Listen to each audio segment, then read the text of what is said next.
বাঁধাকপির একঘেয়েমি রেসিপি খেয়ে বোর হয়ে যাচ্ছেন বা নিরামিষ দিনে কি রান্না করবেন খুঁজে পাচ্ছেন না, তাহলে আজকের এই বাঁধাকপির ধোকার রেসিপিটা একবার হলো ট্রাই করে দেখতে পারেন। বাঁধাকপির ধোকার এই রেসিপিটা খেতে এতটাই দুর্দান্ত হয় যে একবার না বানালে বুঝতেই পারবেন না।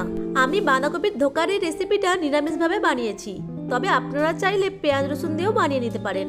বাঁধাকপি দিয়ে এই রেসিপিটা বানানো খুবই সহজ, আর বাড়িতে থাকা উপকরণ দিয়েই বানিয়ে নেওয়া যায় এই রেসিপিটা। নমস্কার বন্ধুরা, আমি ঝর্ণা সিম্পল রেসিপির আর একটা নতুন ভিডিওতে আপনাদের সবাইকে স্বাগতম জানাই। কেমন আছেন সবাই? আশা করছি ভালো আছেন। চলুন তাহলে রেসিপিটা শুরু করি।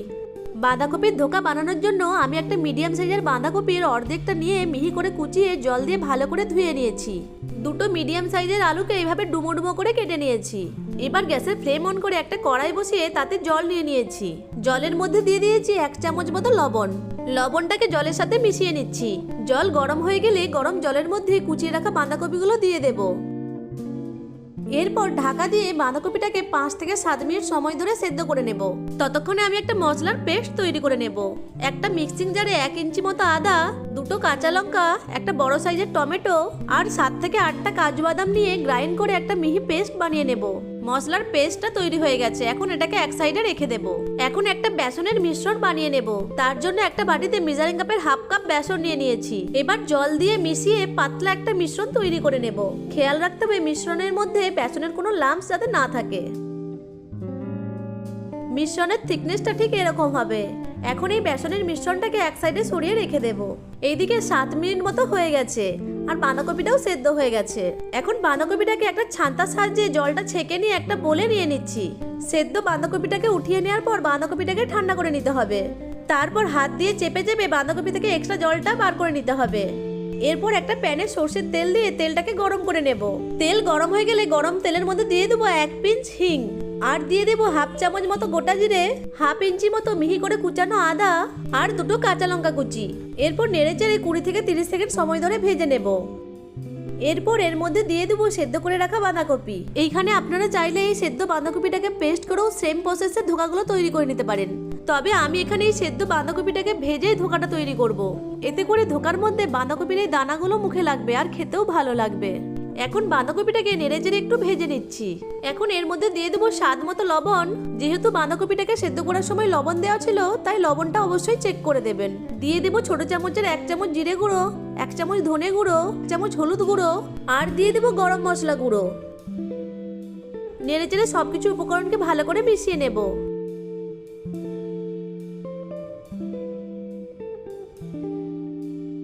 এরপর এর মধ্যে দিয়ে দেবো বেসনের মিশ্রণটা।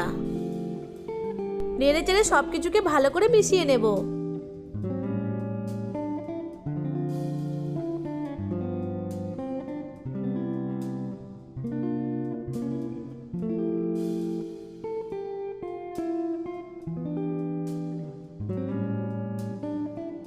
মেশাতে মেশাতে একটা সময় এটা ডোয়ের মতো তৈরি হয়ে যাবে। তখন প্যান থেকে তুলে ঠান্ডা করে নেব। প্যান থেকে তুলে যে পাত্রে মিশ্রণটাকে রাখবো সেটাকে আগে থেকেই তেল ব্রাশ করে নিতে হবে। আমি এখানে মিশ্রণটাকে একটা প্লেটে তুলে ঠান্ডা করে নিয়েছি। এবার মিশ্রণটাকে হাত দিয়ে চেপে চেপে একটা চৌকো শেপ দিয়ে দেব।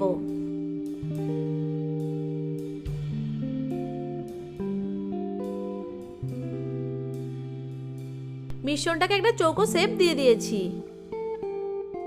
এখন একটা ছুরির সাহায্যে ছোট ছোট চৌকো চৌকো করে কেটে নেব। যেহেতু এখানে বাঁধাকপির দানাগুলো আছে, তাই কাটতে একটু অসুবিধা হবে। আপনারা আপনাদের পছন্দ মতো যে কোনো শেপে তৈরি করে নিতে পারেন।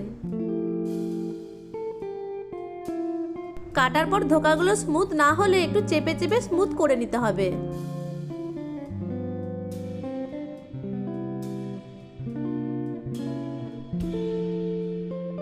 ধোকাগুলোকে তৈরি করে নিয়েছি। এরপর এগুলোকে ভেজে নেব। গ্যাসের ফ্লেম অন করে একটা কড়াই বসিয়ে তাতে সরষের তেল দিয়ে তেলটাকে গরম করে নেব। আপনারা চাইলে এখানে রিফাইন তেলেও ধোকাগুলোকে ভেজে নিতে পারেন। এবার গরম তেলের মধ্যে এক এক করে ধোকাগুলোকে ছেড়ে দেব। ধোকাগুলোর এক পাশ ভাজা হয়ে গেলে উল্টিয়ে অপর পাশটিও ভেজে নেব।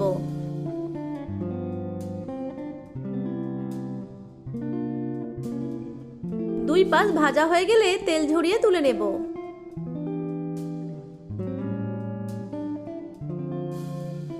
একইভাবে বাকি ধোকাগুলোকে ভেজে নেব। সব ধোকাগুলো ভাজা হয়ে গেছে। এখন ওই তেলের মধ্যে কেটে রাখা আলুগুলোকে দিয়ে আলুগুলোকে ভেজে নেব। দিয়ে দেব হাফ চামচ মতো লবণ। লবণটাকে আলুর সাথে মিশিয়ে নিয়ে ঢাকা দিয়ে মিডিয়াম ফ্লেমে 2 থেকে 3 মিনিট সময় ধরে আলুটাকে ভেজে নেব। এইভাবে ঢাকা দিয়ে ভাজলে আলুগুলো খুব ভালো করে ভাজাও হয়ে যাবে আর আলুগুলো একটু নরমও হয়ে যাবে। আলুগুলো ভাজা হয়ে গেছে, এখন আলুগুলোকে তেল ঝরিয়ে তুলে নেব। এরপর ওই তেলেই অর্ধেকটা তেজপাতা, একটা শুকনো লঙ্কা, একটা ফেটানো এলাচ, একটা লবঙ্গ, 2টো দারুচিনির টুকরো আর দিয়ে দেবো হাফ চামচ গোটা জিরে আর 1/4 চামচ হিং। সব উপকরণগুলিকে 20 সেকেন্ড সময় ধরে ভেজে নেব। এরপর এর মধ্যে দিয়ে দেবো তৈরি করে রাখা মশলার পেস্টটা। নেড়ে চেড়ে মশলাটাকে কিছুক্ষণ সময় ধরে ভেজে নেব। মশলাটাকে কিছুক্ষণ ভেজে নেওয়ার পর এর মধ্যে দিয়ে দেবো 1 চামচ জিরে গুঁড়ো, 1 চামচ ধনে গুঁড়ো, 1 চামচ হলুদ গুঁড়ো, 1 চামচ লঙ্কার গুঁড়ো আর দিয়ে দেবো একটু মশলার বাটি ধোয়া জল। সবকিছু উপকরণকে খুব ভালো করে মিশিয়ে নেব। এরপর মশলাটাকে খুব ভালো করে কষিয়ে নেব। এখন মশলার মধ্যে দিয়ে দেবো 1 চামচ মতো Kashmiri red chilli powder. Kashmiri লঙ্কার গুঁড়োটাকে মশলার সাথে মিশিয়ে নেব। দিয়ে দেবো স্বাদ মতো লবণ আর হাফ চামচ চিনি। লবণ আর চিনিটাকে মশলার সাথে মিশিয়ে নেব। মশলাটা খুব ভালো করে কষানো হয়ে গেছে আর মশলা থেকে তেলও ছেড়ে দিয়েছে। এখন এই ভেজে রাখা আলুগুলো মশলার মধ্যে দিয়ে দেব। আলুগুলোকে মশলার সাথে কষিয়ে নেব।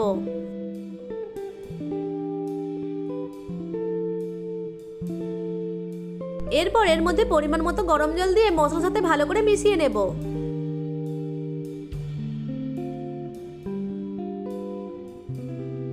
এরপর ঢাকা দিয়ে আলুগুলোকে সেদ্ধ করে নেব। আলুগুলো সেদ্ধ হয়ে গেছে।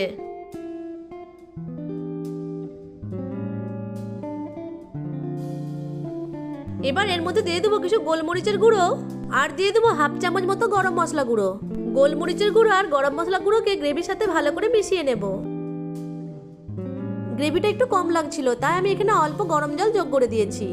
এখন কিছু ধনেপাতা কুচি দিয়ে গ্রেভির সাথে মিশিয়ে নেব। এবার ভেজে রাখা বাঁধাকপির ধোকাগুলোকে এক এক করে গ্রেভির মধ্যে দিয়ে দেব।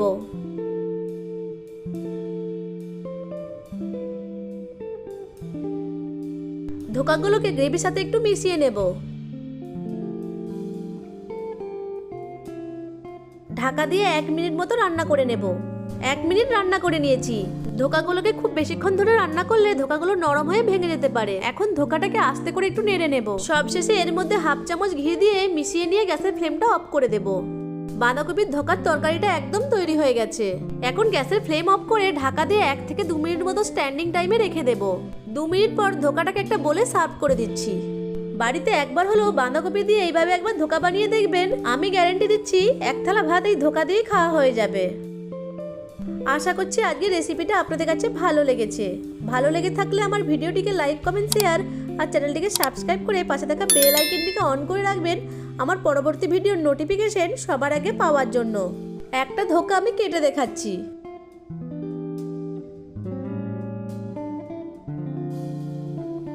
দেখুন ধোকাগুলো ভেতর থেকে কতটা পারফেক্ট হয়েছে। ভিডিওটা প্রথম থেকে শেষ পর্যন্ত দেখার জন্য আপনাদেরকে অসংখ্য ধন্যবাদ।